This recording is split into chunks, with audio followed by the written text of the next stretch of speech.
going to be doing the in-cab inspection and the air brakes. So first, we want to fasten your seatbelt. You want to make sure that the seatbelt is properly mounted and secure. It shouldn't have any cuts or tears, and it should be easy lock, easy unlock. By that time, you're going to safe start your truck. So you put your truck in neutral. First, we're going to start the truck, or before you need, right after the seatbelt, you safe start the truck. Okay. You put it in neutral. You open the key. You wait for the ABS light to turn off. And then you start the truck.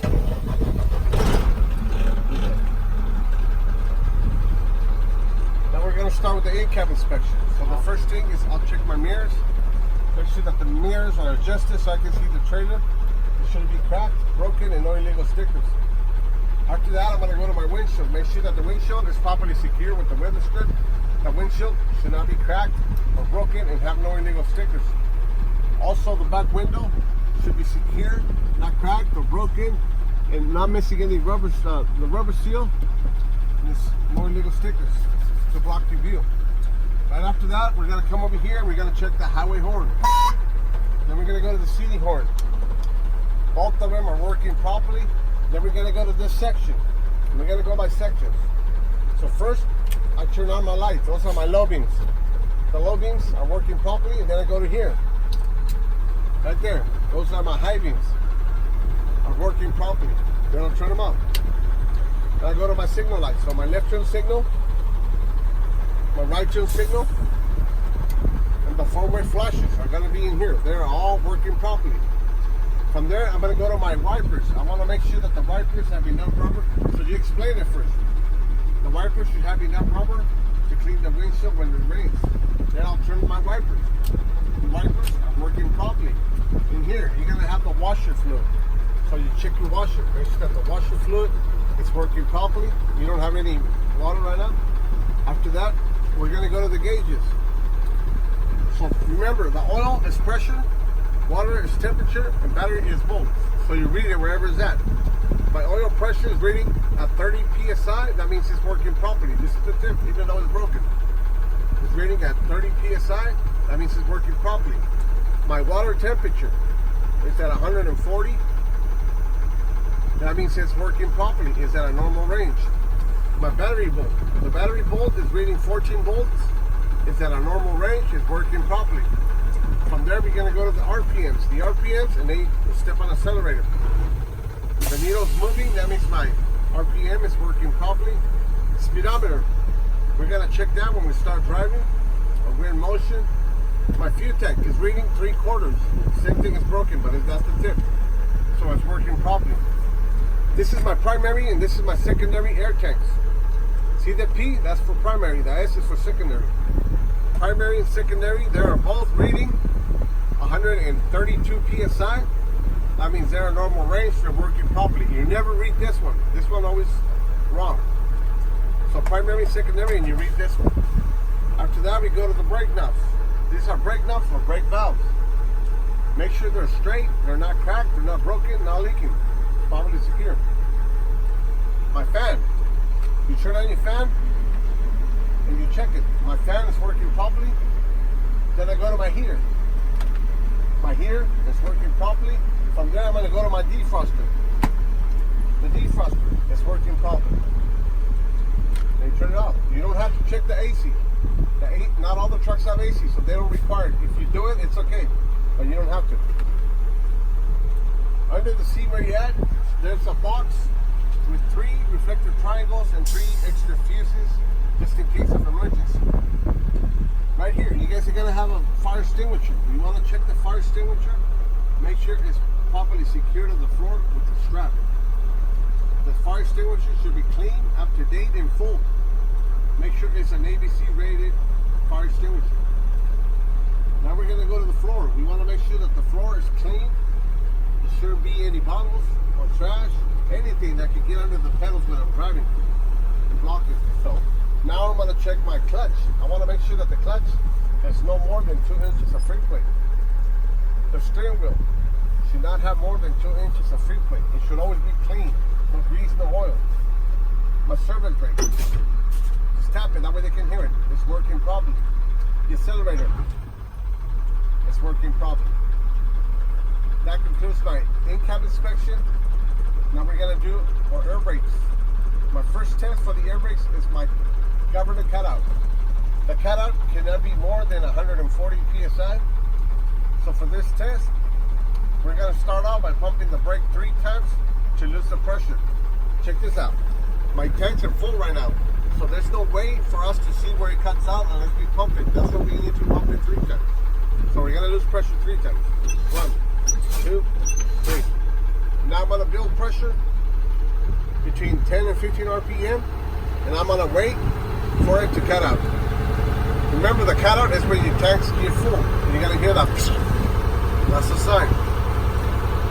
So you rev it up between 10 and 15, no higher than that. Just wait for it.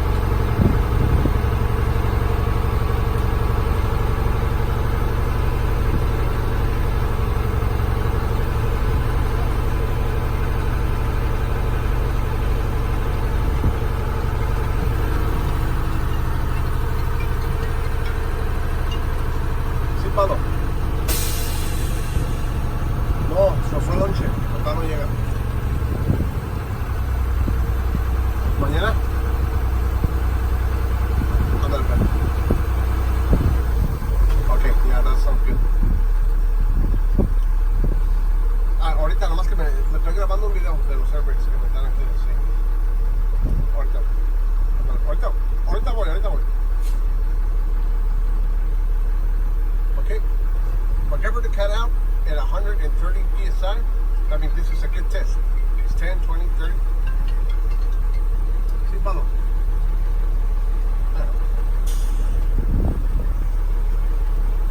10, 20, 30.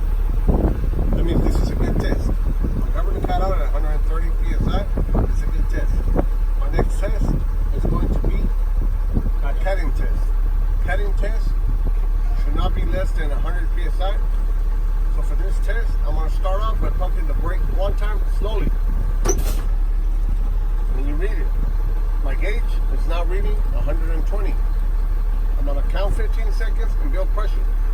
1, 2, 3, 4, 5, 6, 7, 8, 9, 10, 11, 12, 13, 14, 15. My needle didn't move. That means I'm going to step on the brake and lose pressure again. The gauge is now at 110. I'm going to build pressure and count 15 seconds. 1, 2, 3, 4, 5, 6, 7, 8, 9, 10, 11, 12, 13, 14, 15. The gauge didn't move, so I'm going to lose pressure again. My gauge is now reading 105 psi. I'm going to count 15 seconds and build pressure. 1, 2, 3, 4, 5. There you go. See? My needle's starting to move. The governor cut in at 105 psi. I mean, this is a good test. Remember, your cutting is where it starts to move from. What if it's less than, 3 times it doesn't? It can't be less than 100. It should start moving above 100. So that was a good test. Now my next test is going to be the low air warning test. For the low air warning test, it should be between 55 and 75 psi. So I'm going to lose pressure until the light or the buzzer comes on. Here we go. Slowly, all the way down.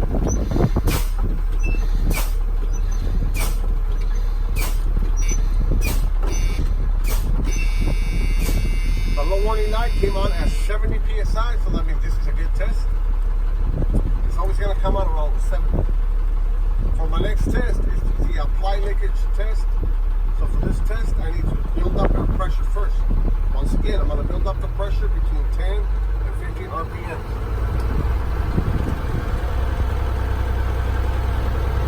Keep it simple, guys. Don't say more than what you have to. Just, I'm going to build pressure so I can do my next test. Go tell that guy that I'll be with him right now. Over there. It's fine.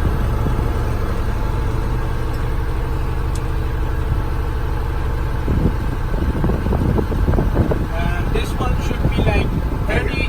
No, I'm just asking about that. That's between 30 and 70. 30 and 70. And 140? It's 140, 180, 160, 180, And 14.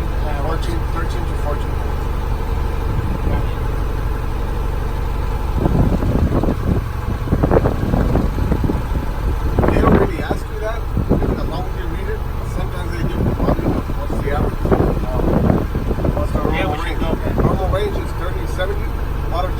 between 40 to 80. 140 to 80, and then battery volts 13 and 14. Okay, there it is. My tanks are full. I don't have to say the number. So my tanks are full. Now I'm going to do apply leakage test. For this test, I'm going to start off by putting the truck in low gear. So you put it in low gear. You can put it in first or second. So I'm going to put it in low gear. I'm going to turn off the engine. And the first thing you do is you release your brakes. For this truck, this one's leaking, so I'm going to release only the tractor brake. The other one, you're going to release both. You're going to let the needle settle. Wait for it, let it settle. The needle has settled. You don't have to read that because it's not important. Just let my needle settle. I'm going to be stepping on the brake for 1 minute and hold it. And that's the one you read. My gauge is reading 105 psi, so my minute starts now. They press on your watch. We're going to have a stopwatch in the truck. While you're waiting, you say in a combination vehicle like this, there can be no more than 4 psi of pressure loss per minute. So it's different for different vehicles? Yes. For Class B, it's 3 psi for single truck. For doubles, it's 4 psi. And for doubles and triples, it's 5 psi. Oh. It's a combination, not a doubles. Okay, my minute is up. When we tell you your minute is up, don't release. Hold it. Hold your brakes. You gotta verify the number again. My minute is up. My gauge is still reading 105. You gotta give them the number before the minute and after.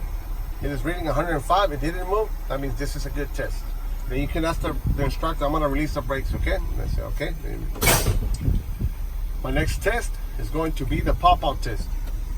For the pop-out test, it should be between 20 and 45 psi. So for this test, I'm gonna pump the brakes repeatedly until both of the valves pop out. This one you go fast, all right?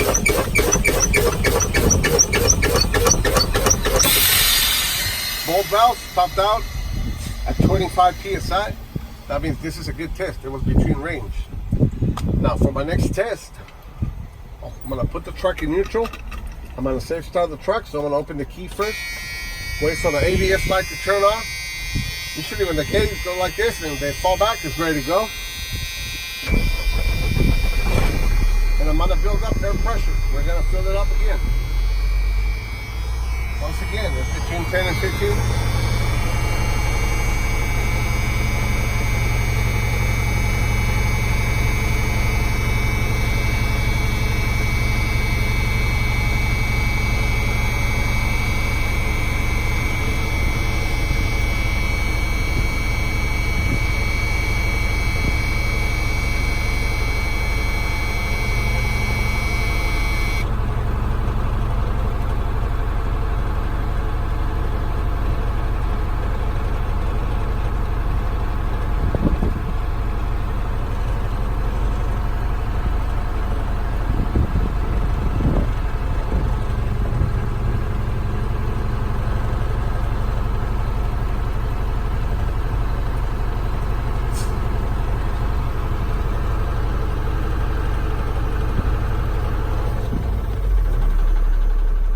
Okay, let's say for example, my tanks are full.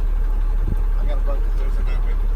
My tanks are full. Now I'm gonna put the truck in low gear and I'm gonna do the parking brake test. First, I'm gonna release my trailer brake. So release is push. That means you're taking it off. I'm gonna release the trailer brake. So we're gonna test the tractor brake. I'm gonna be releasing the clutch slowly and the truck's gonna move.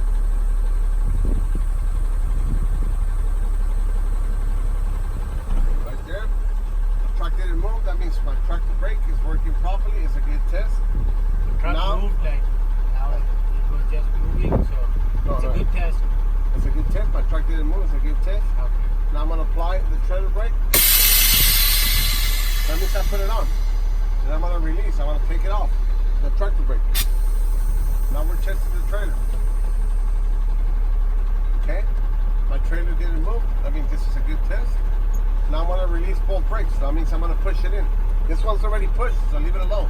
I'm gonna release both. I release this one. Now we're gonna test the service brake. So I'm gonna release the clutch slowly. I'm gonna roll the truck, and I'm gonna stop. Right there. The truck stopped. That means my service brake is working properly. that concludes my air brake test. Now I'm going to put the truck in neutral. I'm going to apply both brakes. And I'm going to wait for further instructions. Yeah. That's it. You leave your truck on because that means that you're going to go for a drive. All right. That's it.